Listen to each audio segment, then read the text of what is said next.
Okay, Anthony Garcia here, dry run number one. So the table of contents of this particular presentation is understanding terminology and UCAS video collaboration capabilities, specifically as it relates to conferencing. Um, we're going to review WebEx in section 2. In section 3, we're going to go and review OVC. In section 4, we're going to review CMR. And then hopefully we can get to section 5, I'm not sure. And then section 6 I already cut out. So this is a very high level review. You should already know WebEx, you should already know OVC, you should already have somewhat of an idea what CMR is. So when I say review WebEx and review OVC, there is probably 1 or 2 slides. And we're going to spend most of our time kind of discovering what CMR is. And it's not comprehensive, it's just a little bit of technical background and what's going on and how CMR works. I won't go through all the features and everything like that, and then hopefully we do a little demo. So let's get started.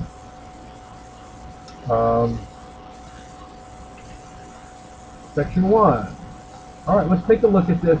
You might have seen this in some Cisco presentation. This is the Cisco preferred architecture. This is the new, if you look in the SRDs or look at the new preferred architecture documents that they're coming out with, which is supposed to be the simplified document, you can still see that there is definitely a lot of stuff here. So if I were an enterprise looking to put Cisco architecture on my prem, and I was going to be the simplest of architectures, this is basically, and I needed unified communication and collaboration, this is basically what it would look like. So you can see we have applications up here, we have call control here, so I'm going to have call manager and Cisco IMP. I'm going to have some conferencing resources over here and conductor, so I'll have telepresence servers, which we'll talk about. We'll have conductor to orchestrate all those conferencing resources, and then I'm going to have some edge technologies over here. Collaboration edge is what they kind of named this edge technology. We were first thinking collaboration edge was Expressway. It's not. It's just all the edge technology. Cube, PSTN gateway, things like that. Those are all under the umbrella name of collaboration edge. You see we have Expressways here, Expressway C, Expressway E. So we have a cluster here, we have a cluster here, we have a cluster here, we have a cluster here. We may have several clusters here in conferencing, we may have several clusters here depending on our architectural deployment of conductor and what architecture we're going with 10.5 and 10.6, because they're a little bit differently. If we're going to manage this whole thing, we're going to have a cluster up here. If we want to schedule conferences, we're going to have to have a cluster there. And if we want some voicemail, we're going to have a cluster there. Obviously, over here, we're going to have maybe multiple gateways for backup. So we're going to have some MPLS and QoS in here. Hopefully, that's Verizon 10. We're going to have some mobile workers, right? And they're going to have some kind of package, a phone, or they're just going to have Jabber on the desktop. We're not even talking about mobility here, so maybe we'll have some mobile strategies for iPhones, iPads. What I'm trying to get at is this is very complicated. There's a lot of stuff here. How do we, Verizon, simplify all this stuff? And obviously we simplify that with our UCAS environment and starting to plumb in these other services and features from our portfolio of unified communications and collaboration products. So let's see how we do that. So let's go over some definitions. I'll be throwing out some acronyms, and it's just important to know all the definitions as it relates to call control, conferencing, edge, and all this stuff. So I'm going to go through these very quickly. Call manager is the call control mechanism for call manager. So it's the item that allows 2 phones or phones to register to the call manager host, and then takes care of all the signaling and things like that for these two phones to call each other. Right? Also, you can take that to PSTN calls, SIP calls, if it's running our doing our IP trunking, things like that. So we also have VCS. So I may use this acronym a little bit. VCS is the call control mechanism that came from the Hamburg acquisition that Cisco made several years ago. This was a call control, it was a call manager as well. It was mostly geared towards video endpoints and the high-end video endpoints and things like that. So that's what DCS is. Now, recently they came out with Expressway, which is based on the DCS core code. So you sometimes hear people say, me included, they use DCS and Expressway interchangeably. Expressway is a different, really licensing model for the same type of server, and it doesn't allow endpoints to register, so that's kind of the difference. All right. In Expressway, one of the things we have, you'll see the C and E emblem. So usually we have an enterprise network, and in the DMZ segment, we will have what we call the E, Expressway E, and then we have some kind of firewall, and then and then there's going to be let's go this way. We're going to have another firewall,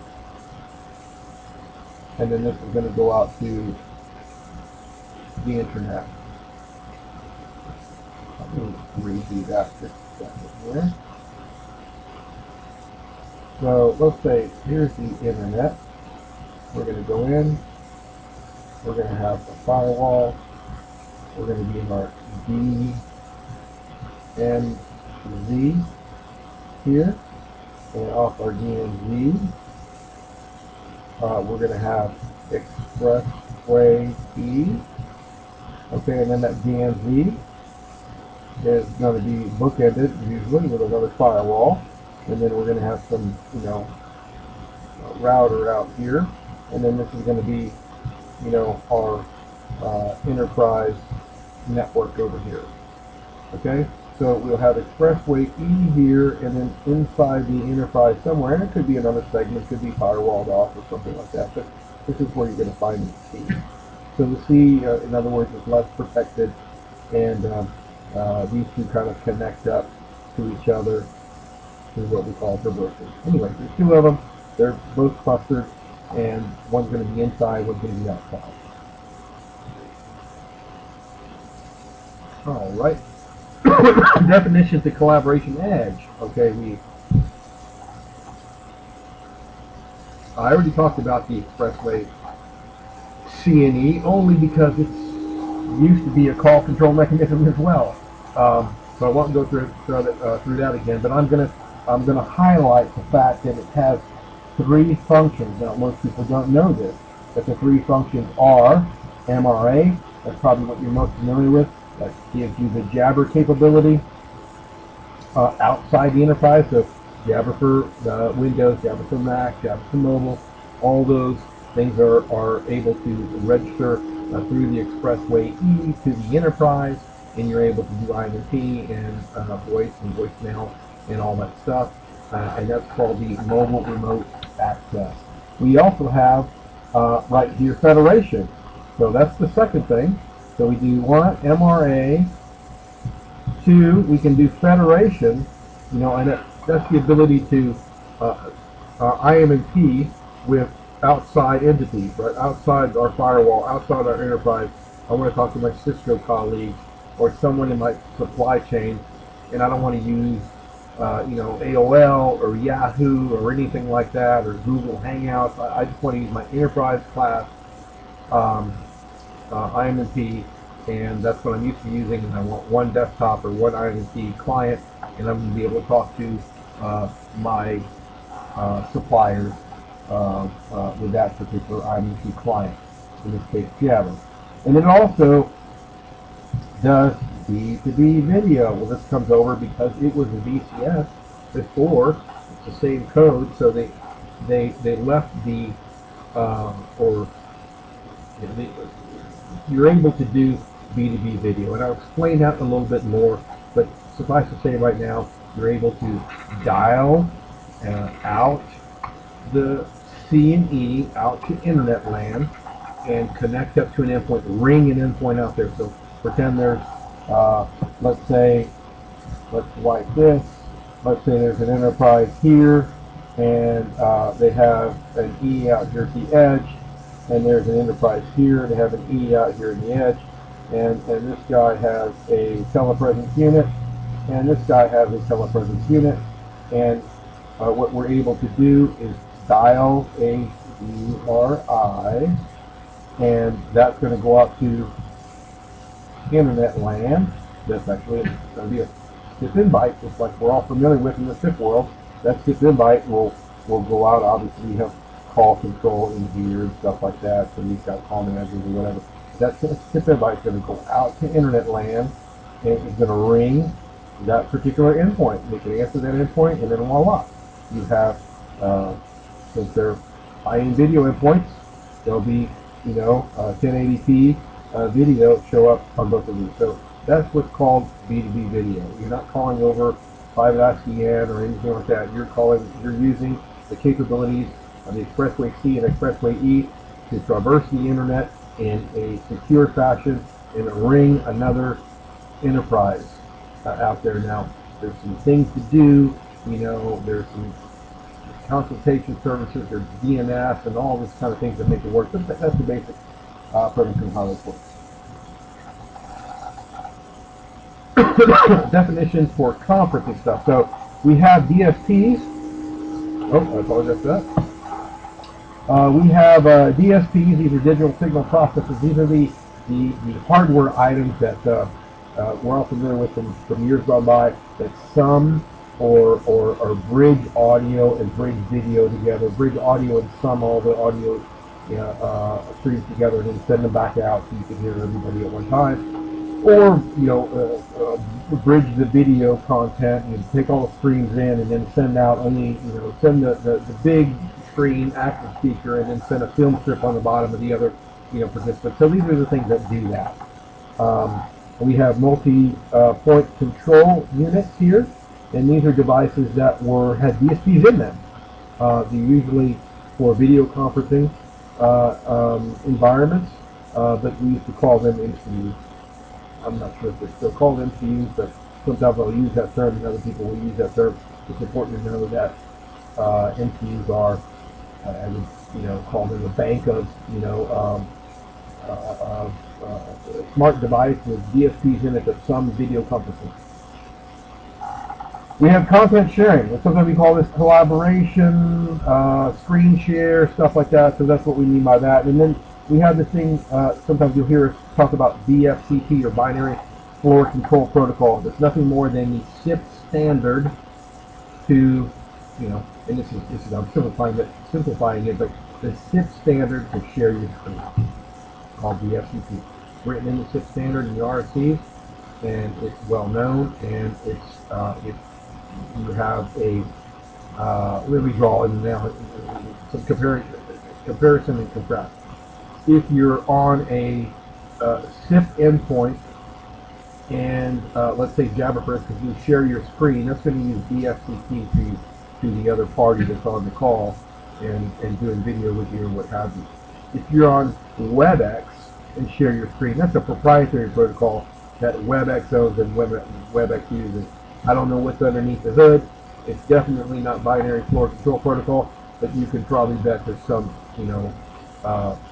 remnants of BFCP in there. But that's how you would share your screen. Binary floor control is sharing your screen in a SIP environment. And then we have Cisco telepresence servers. These are new servers that, not new, but physical servers, and also there's a virtual server now that you can run in vSphere or VMware that provide audio-video bridging services. So you can just call them a multi-point control unit, and multi-point resource group, or what have you. But these are a hardware entity or a software entity that's virtualized that will be a resource for taking these streams in, audio, video streams, summing them together as far as audio, sending them back out to the endpoint, or bringing the video streams in, or I should say, bringing the video streams in and then shipping out only the active speaker and the big, the big screen, and then the film strip for the other guys, stuff like that. And then there's TMS. So TMS is a software used to schedule audio video conferences for on-prem environments. So Cisco has a thing called TMS, and there's a web portal, and you can schedule your conferences, and it will, I guess you could equate it to our e-meetings. You can go schedule your conferences in e-meetings, or if you're a WebEx user, you go right into WebEx, you can schedule a WebEx conference, and you'll see it pop up there, and it makes sure that video resources are going to be available for that time, how many ports and things like that. And then we have this thing called Conductor. So Conductor, it used to be that CUCM you used to be able to register DSP resources, really audio or video resources that could do ad hoc meet-me conferencing or rendezvous conferencing. And if you had a cluster of CUCMs, you had to have one of these. I'm going to put another one in here.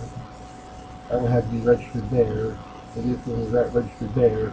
And if any one phones were registered to this call manager here, it was part of the cluster, and I didn't have any DSP resources on it. So I did this, but I didn't have DSP.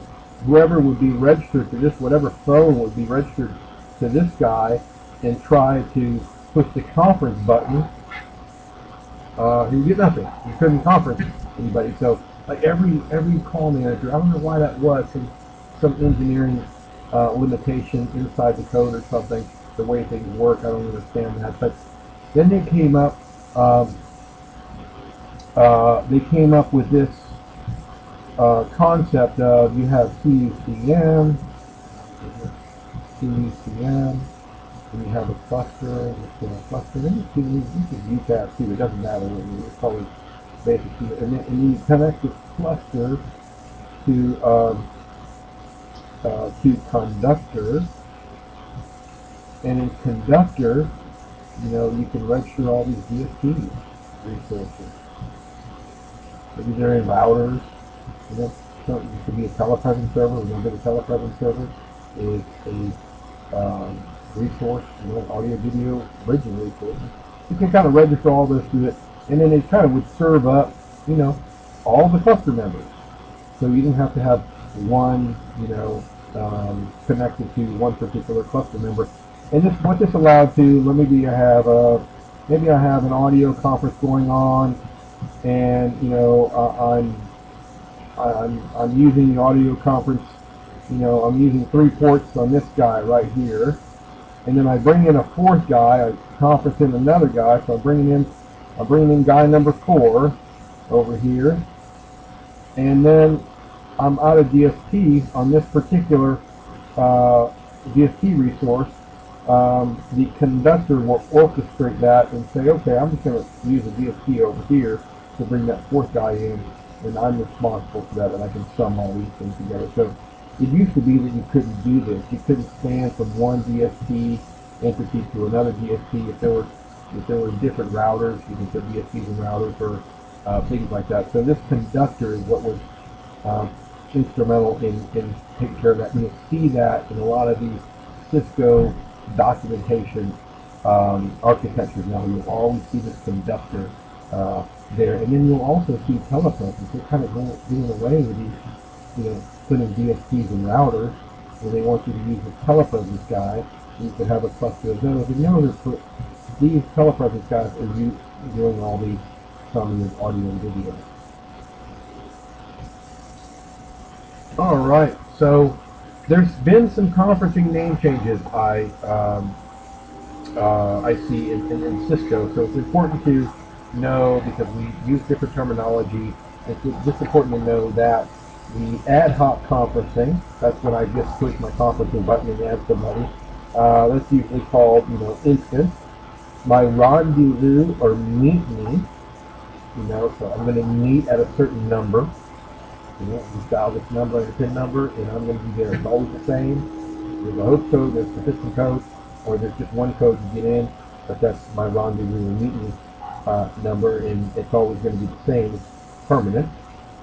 And then there's this scheduling thing, which is WebEx. You got to schedule WebEx or use productivity tools. You're scheduling something.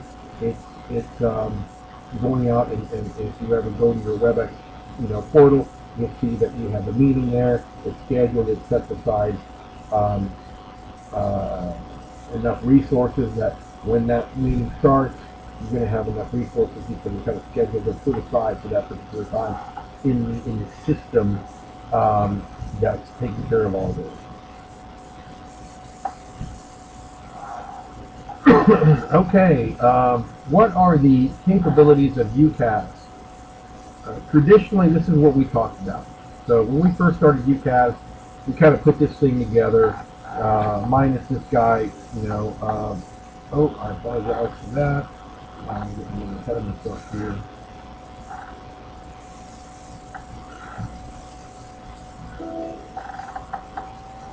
All right, so this is what we put together. We said, hey, you got point-to-point video. Yeah, I can call from one video endpoint to another video endpoint as long as it's got a camera on it. Maybe a 9971, a DX650, Jabber client, with a webcam.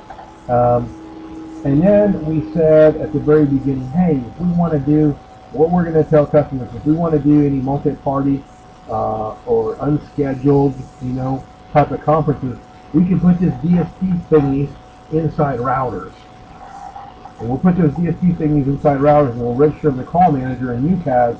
And then when they push conference, everything's going to be great. If they have a video conference phone, they'll be able to video conference with each other.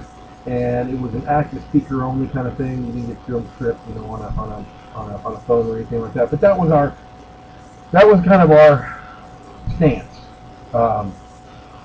And then, if they wanted something more than that, and obviously we would say, hey, you want WebEx stuff. It's great. You can go to the web and you can share your screen. You can do all that, and we have this TSP thing that was, this callback feature. You can still use our audio conferencing resources and this callback feature. And it's great. Everything's going to be good, and it does HQ video 480p. I think it does 720p now, based on your CPU speed in your PC.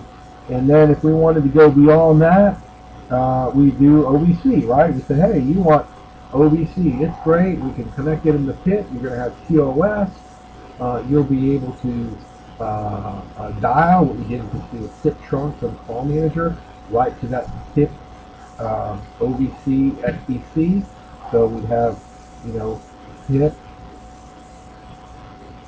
And we plug in OVC, it would be an FTC, there's the FTC right here. And then the customer would be hanging off here their CECM. Now this didn't matter if it was UCaaS or not, right? And the CECM would have a SIP trunk to there. So when you would call certain numbers that were OVC numbers, these video endpoints that were in the enterprise would just make a call, and that stream would go right there. So what we can do TOS out here, right? That's no problem. So and then we can have multiple people coming in that video bridge, and then OVC is going to take care of all that video bridges. So trouble there is you can have either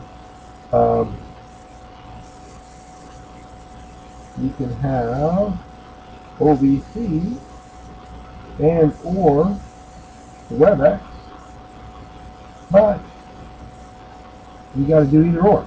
So I'm going to do WebEx. I got to do WebEx. Everyone's got to come in.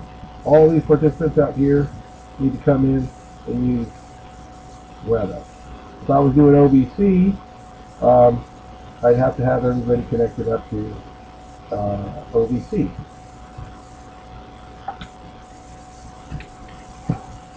All right, this is just the preferred architecture again. I'm not going to go something I wanted to review here. I'm going to go back. I might pull this out. Okay, Cisco Collaboration Architecture on-prem. So I wanted to show you this because there's some things coming down from Cisco, and it's important that you know the strategic direction of everything. Conferencing orchestration. I just told you the problem before with Call Manager, and now they're addressing that problem with Conductor. So you're always going to see Cisco pitching Conductor. So we're going to have to fold that into UCaaS somehow if customers are going to want on-prem conferencing. If we can somehow include on-prem conferencing inside UCaaS, maybe we just bring this thing inside the UCaaS cloud, and everyone's going to have their own Conductor application. So I don't know how that's going to work out yet, but we haven't had any architecture discussion on that. Conference bridging.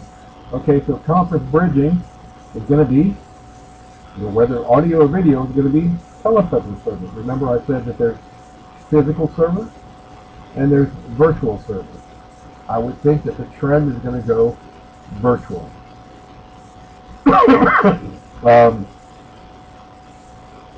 What else did I want to see there? You can look at these later on. These are like the traditional, this is what we used before. And then we have conference scheduling. So conference scheduling, TMS. That came from the Canberra world, right? So it used to be CTS Manager, and now it's TMS.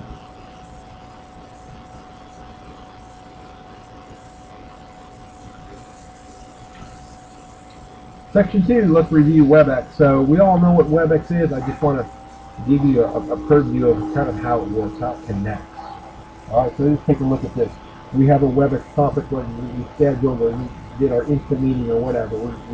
We should all know that pretty well, and we should know this pretty well also. But I just wanted to highlight that everything, no matter where you're at, no matter where the endpoint is, if it's inside the enterprise or outside the enterprise, it's still going to hit the internet. So if it's inside the enterprise, it's still going to go to the internet to connect up to WebEx.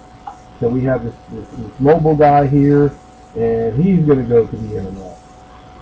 Maybe we have this WebEx desktop, and he's using PC audio. So I should say this is using WebEx audio.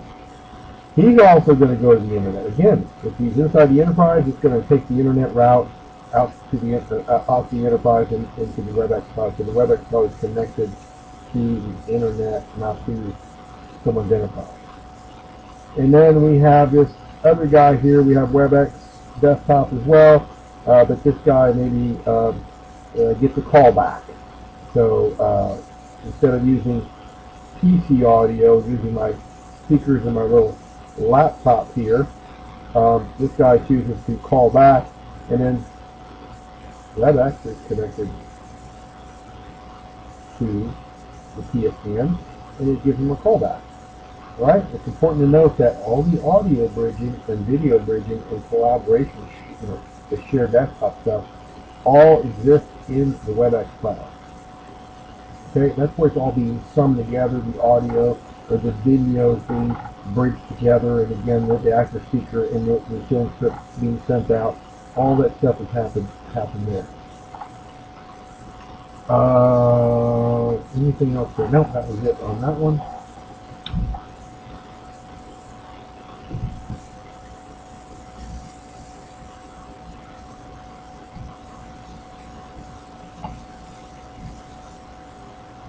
Okay, WebEx, cloud-based, WebEx, what do I got going on here? It looks like what I want to say here is we have something different, which is our audio bridging here. Actually, we have Verizon audio bridging, so it's a little bit different. So let's look at where the video bridging happens, and the screen share still happens inside WebEx, okay, but the audio bridging is happening inside our audio conferencing service, right? Our DSPs are doing this, all right?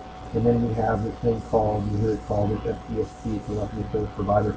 It's just some integration, there's some APIs and things like that that allow WebEx to do callbacks and identify people that come in. So people are all these people are coming in via PSTN now, right? And you've got to identify. Remember, when you do WebEx, everyone comes up on the right-hand side, and you can mute them if they're being too loud.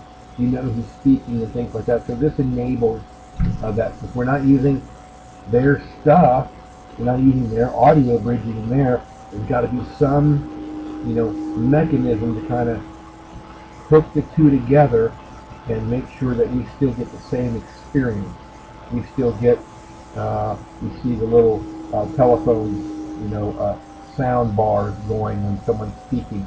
We can mute someone if that line is being disrupted, things like that. So that's what kind of brings us together. So the only thing is here is, again, using Verizon audio conferencing, and then you hear us talk about this thing called the PSP. That's what kind of enables that to work seamlessly, so the user experience is very similar to just using all the WebEx audio conferencing that exists in Zeta.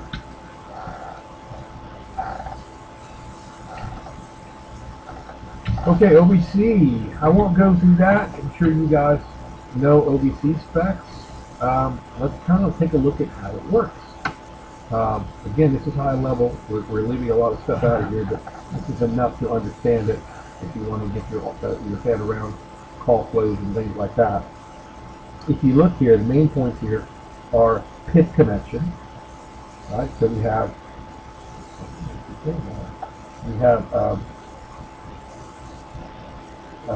PIP connection. So connected to our PIP is this connection to OVC, and remember, inside OVC, that's where our resources are. I look at resources. That's where the audio and video get summed together. So that's nice. I'm not going to the internet now, as I was with WebEx, but I have a little bit different experience. This is not a web-based experience. This is a telephony-based experience. So I need some kind of call control mechanism. So I need on-prem, connected over here on my prem. I have CECM.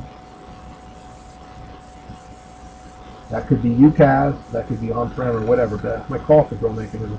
Because the way I get into OVC is I dial. I don't click a URL, I dial a number or dial a URI. Alright? So that's important to note the difference. So now I'm using endpoints that really are telephony-based, SIP-based, connected to my call control mechanism, or to my call control server. So this is nice because it makes it easier to dial a number and get to a video bridge, and also I have the benefit of QoS. Everything's on my prem, because maybe I'm using, and this is what it was kind of geared towards. It was kind of geared towards some high-end, high-end type of inference. So if all these streams then are staying on my PIP network, and for Jabber, that's a phone too, remember, so I can dial OVC. Here's the DX650, you can dial OVC. It's kind of nice because I know I got all this QoS mechanism, and I'm going to get a fair amount of good quality, and I can control, and I can ask Verizon for a reasonable amount of full car to make sure that my video is going to traverse the network with the least delay, jitter, and packet loss. All right, so that's kind of how that works. And then I'm going to have this other guy out here. I'm just saying here that other enterprises, if they have some type of B2B video, remember we're talking about Expressway or VCS, if they have some kind of B2B video, they could dial that number and come into OVC as well. This is something we always pitched as well, that anybody could come, outside enterprise and things like that. They just need some their call control mechanisms that they have in their enterprise needed some kind of edge technology. And then we talked about VCS or Expressway and B2B video. So that's what enabled other enterprises to be able to come. It's just they weren't just going to dial some number and come right into OVC. They had to have not OVC, but they had to have mechanisms, edge mechanisms deployed to allow them to dial over the internet to get to OVC. You can see OVC has internet connectivity as well. Review CMR. Okay, this is the meat of this thing, and I'm at 35 minutes. Okay, so here's the conference portfolio before, and we've talked about this a little bit already. If you're not getting the kind of theme here with the prior slides, we have separation, right? We have this whole architecture that's been built for a while now. That's WebEx conferencing. Web conferencing, you've got all kind of endpoints.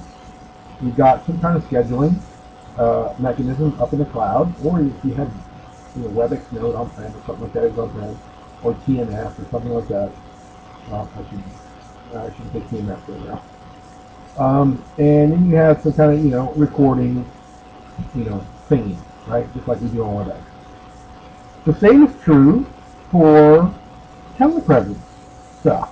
Right? You had telepresence stuff, the Cisco telepresence, Camberg acquisition, and all this stuff.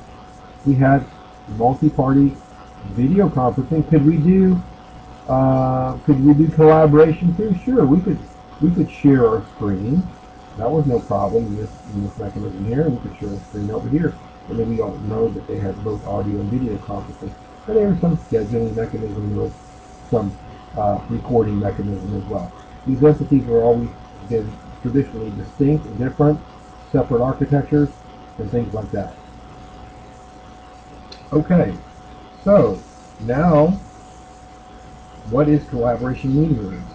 I like to think of collaboration meeting room as being basically both of those things. So you have WebEx and you have telepresence. And what does WebEx do? Well, WebEx uses URLs, on the desktop. Or if you have WebEx on your phone, you click a URL, a WebEx URL, and you can tell there's what they call cross-launching apps, APIs. So you're in your email, you're on your iPhone, and you click a URL that has a WebEx domain in it, and there's an application, cross-launching application API that says, oh, hey, I got to wake up WebEx because this is for him. Brings up that application, connects you to WebEx, and then you can do, you can see screen sharing, you can do video conferencing, you can do all that stuff that you can do in WebEx. So we have that, and then we have this one. Remember I talked about this is URI dialing or E164 dialing. Okay, you can either or, but you basically pick up a phone. I mean, this big conferencing thing is nothing more than it's a phone. It does SIP and bytes. It's a phone, and it just has big honking screens that do HD. So it dials. That's just kind of a control mechanism. It needs to be connected to a call control server, and it needs to be able to dial, and that call control server needs to know where to send the SIP and byte. Is it out to the internet? Is it to OVC? Where does it send that? So you put these two together, and that's basically what Cisco Meeting Room is. All right, go on. So this is just another way to say the same thing, and all I'm saying here is I'm kind of putting it all together in the cloud, and you can see that we have WebEx, and we have, I took VCS, let's just call that, telepresence is based on VCS, let's call that, telepresence on the side, telepresence. And then when you have, with both of these, you have on this side audio bridging, you have video bridging, And you have, you know, called screen share FX. And what do you have on this side? Over here in WebEx, you have audio bridging, you have video bridging, and you have screen share. So you got both the same technology. They're talking two different languages, but if we connect up the two with some kind of translator, intelligent translator, hey, I can connect up the audio, can glue those two together. I can glue some video together, and then I can glue the screen share together, because both are doing the same thing. They're just talking different languages and doing things in different ways. So I just need some kind of translation mechanism to do all this. And again, it's more complicated than that, but this is basically, you know, what they do. They got a bridge in here, and you got to bridge it together. You want to call it a gateway, whatever. But you can see that they're connected together. The infrastructure that exists hosted are connected together, as well as they are connected to the internet. Okay? And important to note, no QoS. So what can we do there? Well, obviously we can, you know, we can connect up phones. Phones in a dial URI. URI. URI. URI. URI. Hey, WebEx mobile. I'm gonna say URL, and then this is the L. So you can see what I'm trying to depict here. That you know, these guys right here will kind of go this way, and then all these guys right here are going to have some call control mechanism, whether it be on-prem or the UCAS, whatever it is. Somehow they're calling and doing a SIP invite either with E164 or URI, and going out the internet and going this way. And then this infrastructure here is responsible for bridging audio, video, screen share together.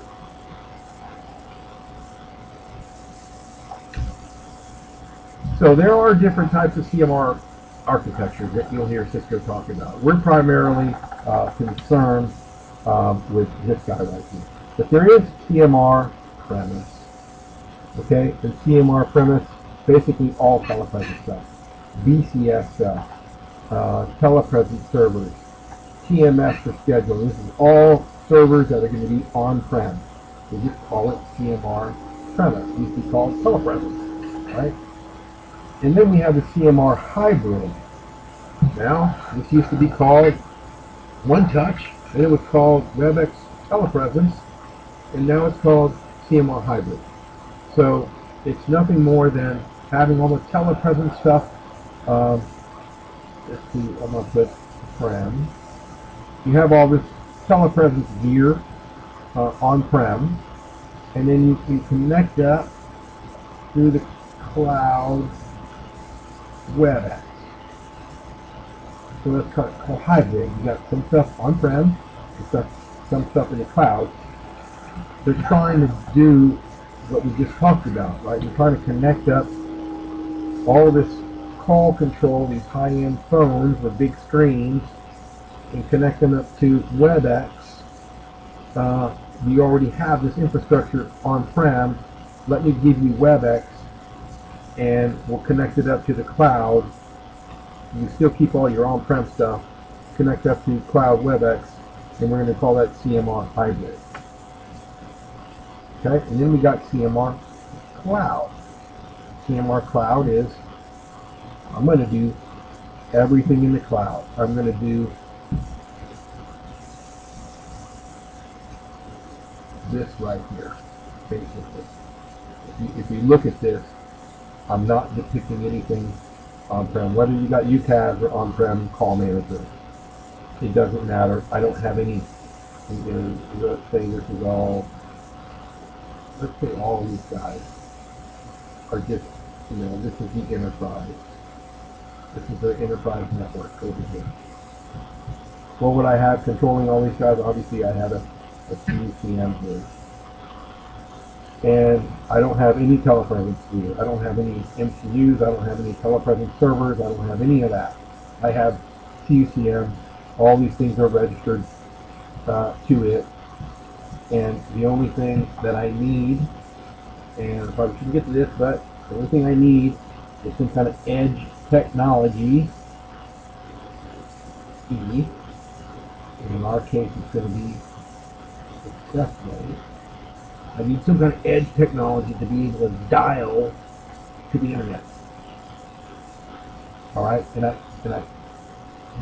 want to erase one thing. Let me see. Let me erase one thing. Let me get my eraser, and I don't want to include this. Okay. So the WebEx, I don't want to include this. I made a mistake there.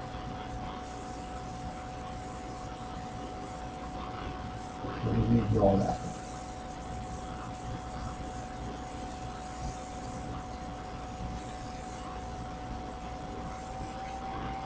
We have CUCM.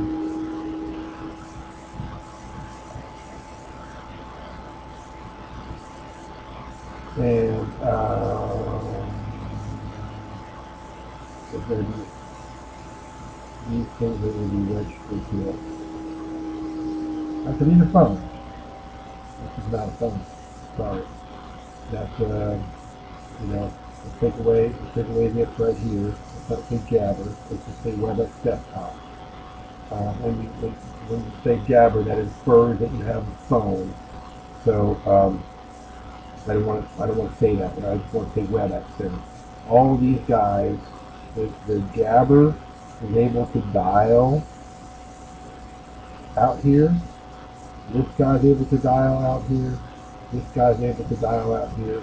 This guy, look this guy.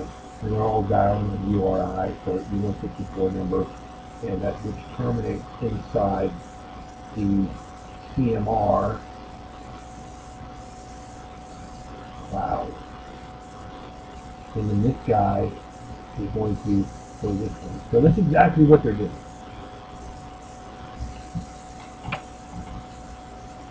Hopefully I didn't mess up anybody there. Everything in the cloud. So that's what I wanted to drive home. Everything cloud. Right? And this is what I think we should be most interested in from a hosting perspective, from a UCAS perspective, is kind of connecting or enabling. Remember I said that the key here is Expressway. So if we kind of bring Expressway into UCAS, we can connect up to this CMR thingy and then provide our customers WebEx and the telepresence glued together. Use either or. You can use all telepresence users, all telepresence endpoints in one conference. You can use all WebEx in another, and yet another you're using some WebEx and some telepresence, but everybody's able to, the audio, video, and screen share is going to be able to be seen by everybody.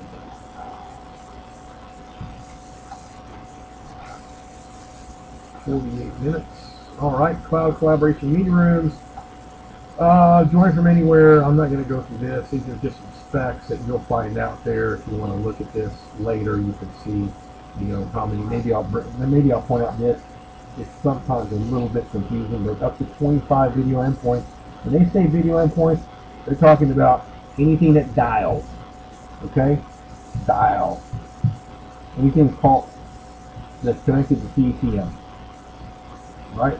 So I can have 25 telepresence rooms dial.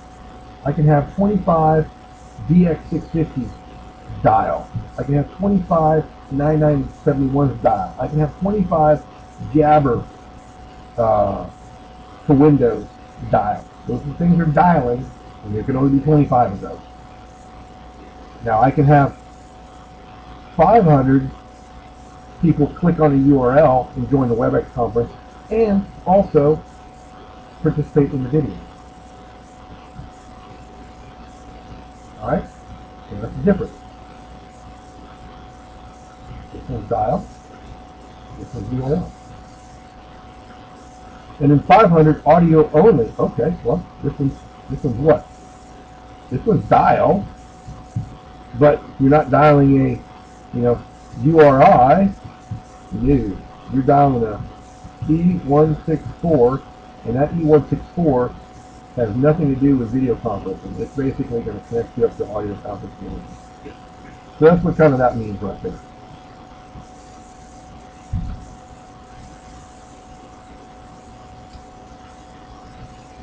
I think that's it. Oh, I just wanted to, collaboration meeting rooms, hey, they're still using productivity tools. Hopefully you guys are all familiar with that.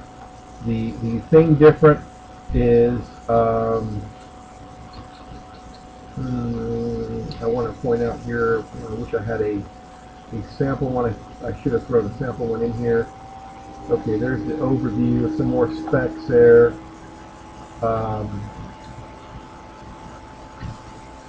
Oh, it's good, right here. Maybe it's the next one. No, it's this one. Okay, so you have personal meeting room as well. So this is, maybe your instant conference before, if you're familiar with WebEx, right? You have like an instant conference, it's always there. You could the same number, the same URL, when you kind of set it up, and then that was kind of your instant conference. This is kind of the same thing. You have a personal, it's called personal meeting room though, and it's a certain URL. Like there's a certain URL here, and if you look here, where's the URL?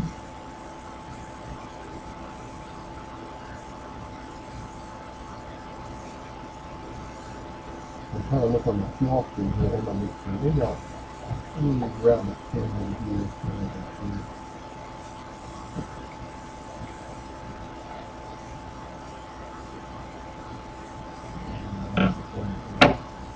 So if we look here, we have a web browser. So I'm trying to tell you here, we've got a web browser URL. That web browser URL is where? Right here. So if I want to go via web browser, I'm going to do this right here. Well, shoot, this kind of looks like a URL as well. So look closer. It's a URI. And it says launch desktop application. What does that mean? Well, that means that if you have the desktop application, in our case, it's going to be, wait for it, Jabber. If you have Jabber and you click here, if I can click here, I'm going to go in the web way, which I'm pretty much used to. If I click here, there's an API that's exposed by Jabber, and this API is going to be called, and no pun intended there, it's going to be from a programming sort of way, it's going to be called, and Jabber's going to wake up and say, oh, hey, hey, you try to dial a URI, excuse me, and I do URI dialing. So hey, send it, give it to me. I'll dial this VKIM at site.webex.com, and I'm going to send it to call manager. Call manager is going to see if he has a route for that domain, and then if I keep on going, hopefully it doesn't mess you up, but then call manager is going to say, oh, I know about SIP dialing, URL dialing, or URI dialing, and someone instructed me, programmed me, to go ask Expressway, give this to Expressway, and give this to Expressway C, and then it goes to Expressway E over this traversal secure connection. Expressway E is out on internet land, it's on our DMZ, and then the Expressway E says, hey, site.webex.com, I need to send you a SIP invite, and it does this DNS magic, goes and asks for an SRD. If you guys are familiar with that, this is basically shouting out to the internet, hey, I need to send a phone call, a SIP phone call to site.webex.com. Who do I send that to? You can kind of draw an analogy on mail.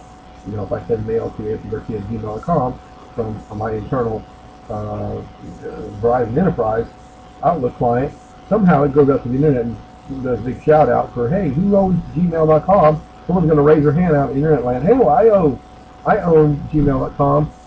Send it to me. I know what to do with that. It's gmail.com. Then I go to Anthony Garcia Gmail. Oh yeah, I know who he is. I'm going to send it to his inbox. Something very similar happens here. I'm oversimplifying it, but you can think of it as the same thing. So this SIP invite goes out to Expressway. Expressway does a big shout out to the internet because it's connected up to the internet. That says, who owns site.webex.com? Guess what? Cisco's infrastructure, CMR infrastructure, raises their hand and says, hey, I own site.webex.com. Send it to me. It gets to him. The SIP invite goes to him. It goes, VKIM. Okay, I know who VKIM is. I'm going to, it's a meeting room, and I'm going to put you in this meeting room. So this Jabber guy is going to go in this meeting room, and that meeting room has audio, video, and, if you remember, I want to say DFTP, but simplify it, I'll say screen share. All right? So there's our web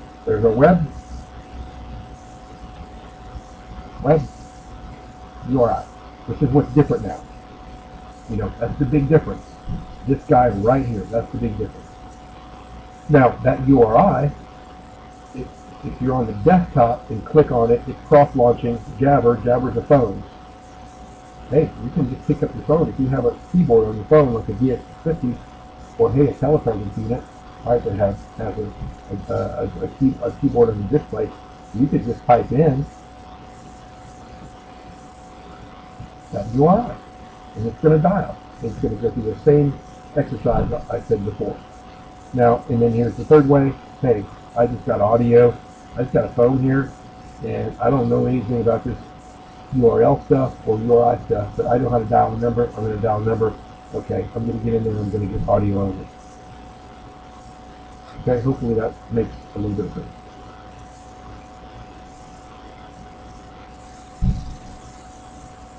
Okay, I don't think I'll go through any of this stuff. Yeah, we got improved audio dialing, clear HD video, see participant list. Oh, that's an important thing. Remember the participant list. You don't get a participant list if you dial in. Okay, remember that. When you dial in, you're dialing in with a telepresence unit or a big bad phone with a big screen, and you don't see a participant list. You don't get all those features like in WebEx. So, me playing around with this, it was very evident that if you're the host, you better do the URL way. You better go in with WebEx. You can see the participant list. You can see who's talking. You can see if you need to mute anybody. You can see who's coming in via mobile. You can see who's only on audio. So all those mechanisms that we're used to in WebEx still only exist in WebEx. So it's kind of important.